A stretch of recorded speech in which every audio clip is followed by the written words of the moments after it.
The world of punditry, the legal world, the political world is reacting to yesterday's verdict in the Hunter Biden case. Here's what a few are saying, and you'll get a lot from this, I think, because you'll realize, gee, a lot was made of this. Now what do we do? I think prison time is unlikely. It is going to be very interesting to see what the special counsel asks for. What does David Weiss request? Does he request prison time? Doesn't he? If you listen carefully to the press conference that he had yesterday, it sounded like he was setting the stage for at least asking for a much lower sentence than the possible maximum here. Has anyone ever gone to prison for this crime? No, but also no one has ever been charged in this context, right? In the fact that it was just one gun used, the gun wasn't used in a crime, the person had no criminal record, there were no other crimes charged. All of those factors, which were factors in terms of deciding should the case have been brought, the jury wasn't allowed to consider those things, but the judge can in the context of sentencing. And we got some real insight from the jurors. Yeah, I mean, look, it's a reminder that despite the fact that we all sit there and question, you know, this person's background, this person had substance abuse in their background, can this person be fair? It's about Hunter Biden. In the end, these jurors just went about doing their job. They were given very specific legal instructions, and they were kind of boxed in the sense of what the options were. It was pretty clear, based on the evidence, that Hunter Biden had checked off that box when he was a drug user. The case is brought, the jurors reached this decision. It kind of puts the lie to this whole charge that the Biden administration has weaponized the Justice Department against Republicans. Well, and if you add to that all of the other Democrats who have been charged, I mean, you know, Henry Cuellar, Bob Menendez, senator, is currently on trial.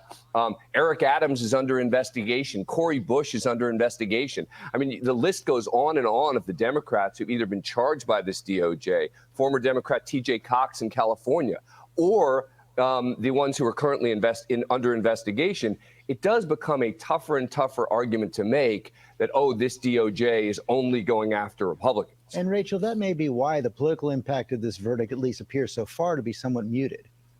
Yeah, absolutely, George. And sources close to the president say that he's not worried about the political cost here, that this is deeply personal to him. He acknowledges that his son Hunter has battled with addiction and that he's made it out on the other side, noting that it's something that many American families go through. But the president has also kept his distance from this case while also making it clear that he will absolutely respect the outcome of this verdict. And that does serve as a sharp contrast to his rival, former President Donald Trump. You mentioned it. He continues to insist that the justice system is being weaponized against him. And Democrats this morning, quick to point out that the guilty verdict of the president's son undermines that argument, George. All right. So that gives you the reality that we always knew was just so much kabuki theater, that the justice system has been weaponized against Donald Trump. You know, these two cases are not so different in that they're sort of open and shut. There's a paper trail on both, right? As noted there, Hunter Biden checked the box, and there was even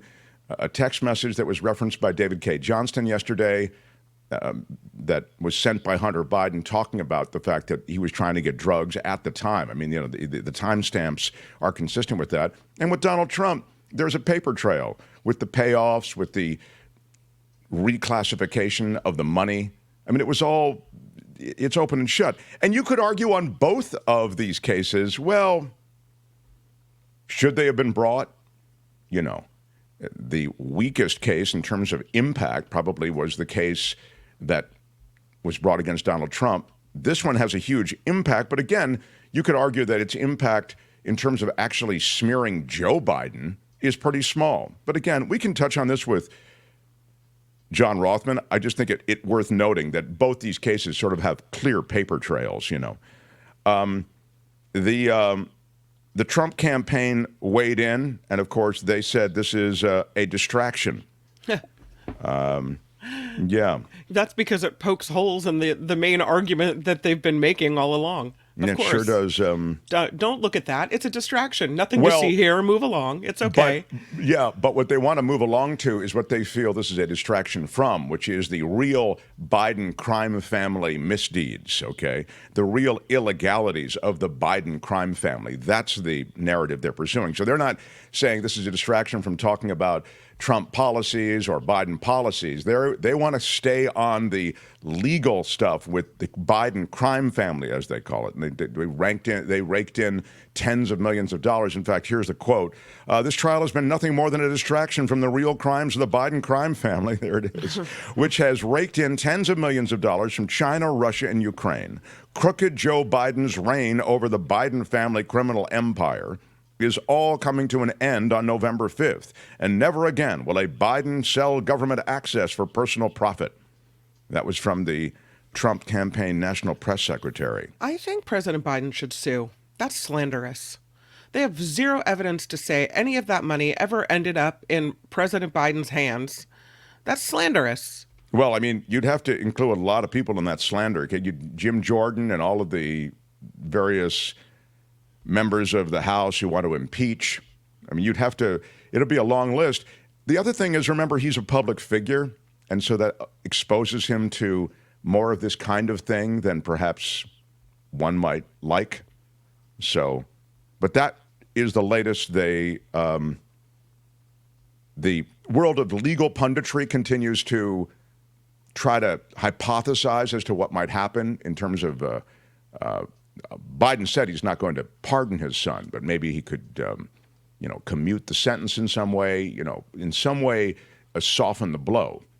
Biden has said sort of, lo que pase, pase. Whatever happens here happens. I'm not going to intervene. And it's just an extraordinary thing that the president's son could be prosecuted for this thing and actually end up going away. So, hi, it's Mark, and I thought that was great. Hit the notification bell. You'll know whenever there's a new video being dropped, and please subscribe to our channel to help us save the universe.